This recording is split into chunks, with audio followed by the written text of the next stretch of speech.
What is your unbreakable word? Faith. And what is your unbreakable story? Well, if I really have to say faith and trust. Because coming up, I went through so much that it really tested my faith and me trusting. Because as I was younger, my mom just worked all the time and she always had 2 jobs, and my dad just wasn't there. My grandparents raised me and they was already older. They did the best they could. They was great.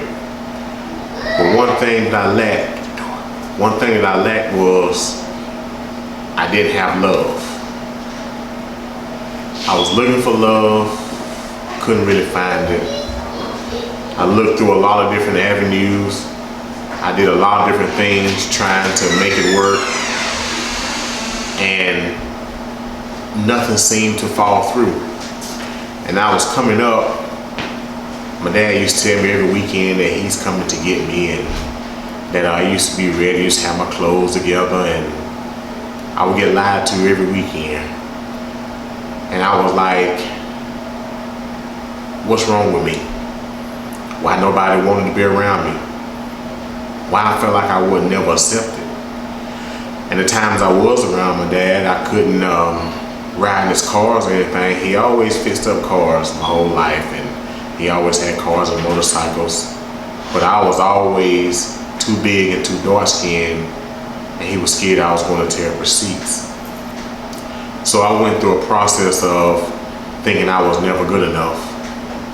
And I would always hear the words from him with the negativity that you ain't gonna never be nothing. You ain't gonna never amount to nothing. You need too fat, you need to lose weight. It's always was something wrong. So coming up, that became a part of me because I didn't know nothing else.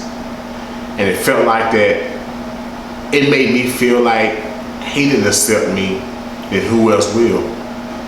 And so I went through life not understanding why it was always something wrong with me. But I never got to know who I really was. I was always who somebody wanted me to be. And I was coming up, and it was in times and situations that people tried to even attempt to help, but my mistrust was so bad, and I felt like my low self-esteem was so, it was in a place of understanding that you don't want me, you just want to use me.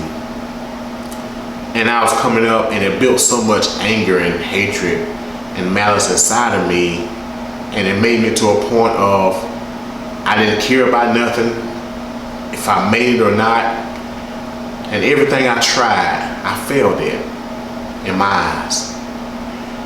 In 1998, I found out I had diabetes. I walked around for months with my sugar 600, couldn't see, but I wouldn't go to the doctor.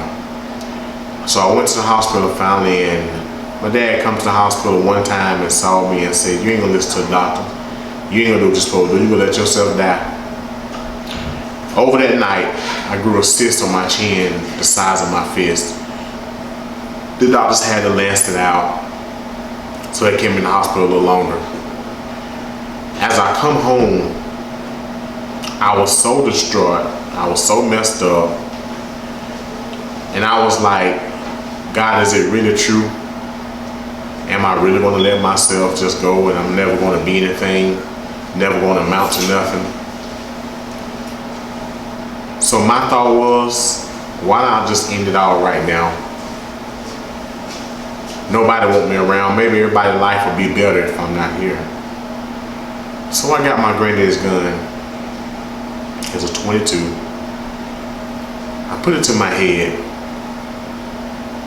The trigger wouldn't pull. I tried my best, but the trigger just would not do anything. And all I could do was just start crying. And I said, well, God, if my life's so miserable, why do I gotta live anyway? Why do I want to be here if nobody wants to accept me?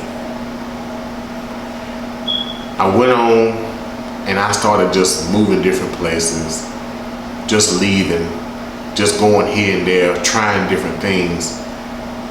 I was just trying to find acceptance and love. I couldn't find it nowhere I went. I couldn't find it through nobody. And I had mistrust so bad that I couldn't just let nobody into my life because I built a wall around my heart. My heart was so hardened. I just had so much in me that just wanted me to just lash out, just wanted me to do something.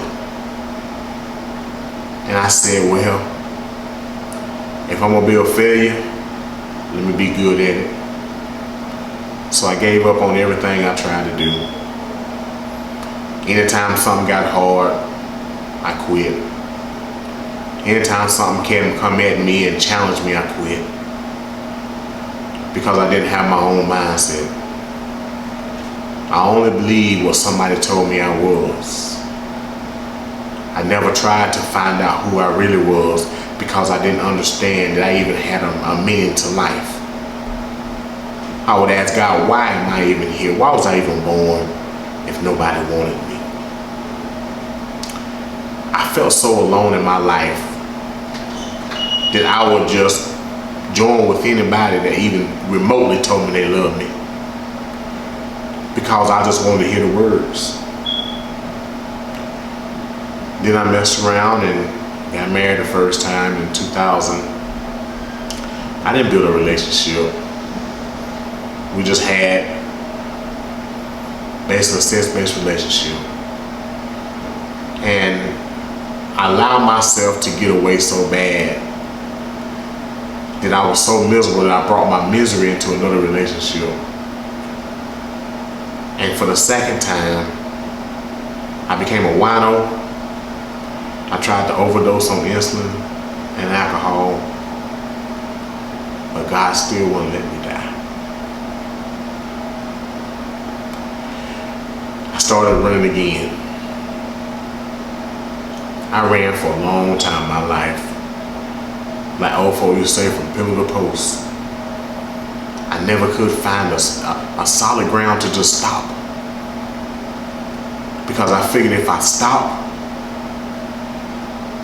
it would be the end. I felt like something was haunting me. And it was my mind. My mind was taunting me and telling me, you ain't gonna be nothing. So why even try? I didn't realize how intelligent I was, how smart I was, but I used to wonder why people used to want me to be around them. But I always had something about me that people draw to me,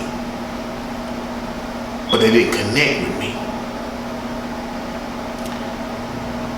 I had a few friends that come along that tried to help and was kind of there, and it helped me in some points, in some ways, but I never had nobody to try to help me get healed, delivered, set free, or even understand that I am somebody. Until we come to a point of Truth of the Word Vision Ministry, well now Truth of the Word Church, in 2010, after me and my wife had gotten married.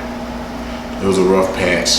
We got married, lost everything we owned. We only had 2 bags I named. People turned against us, didn't want us to be married.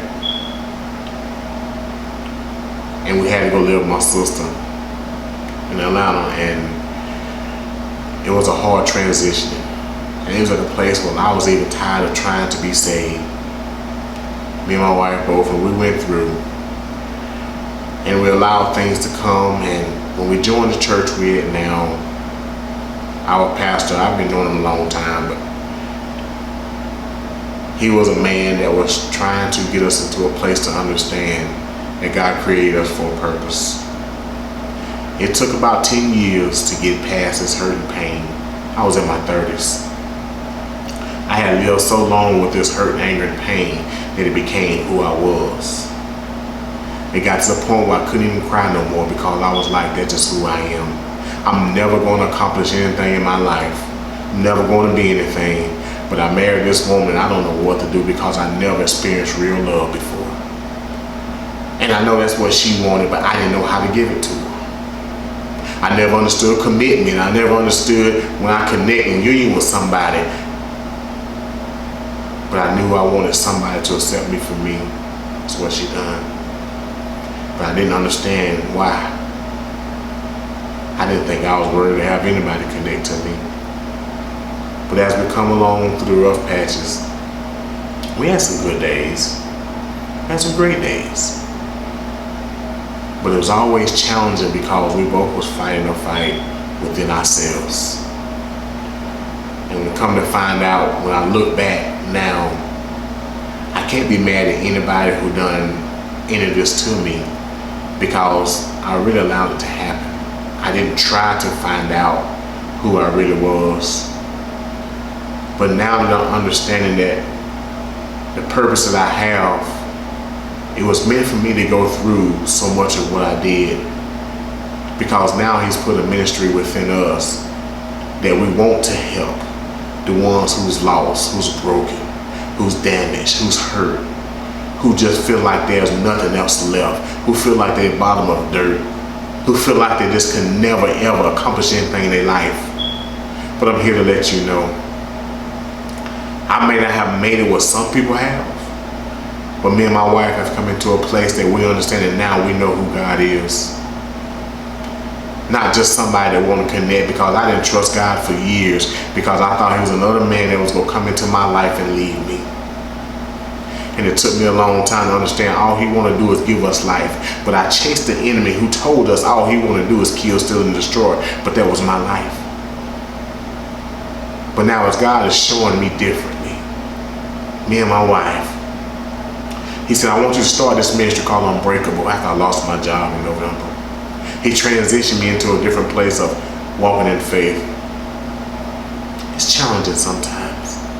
But now I got a joy and a peace that I haven't had. I can't even tell you when.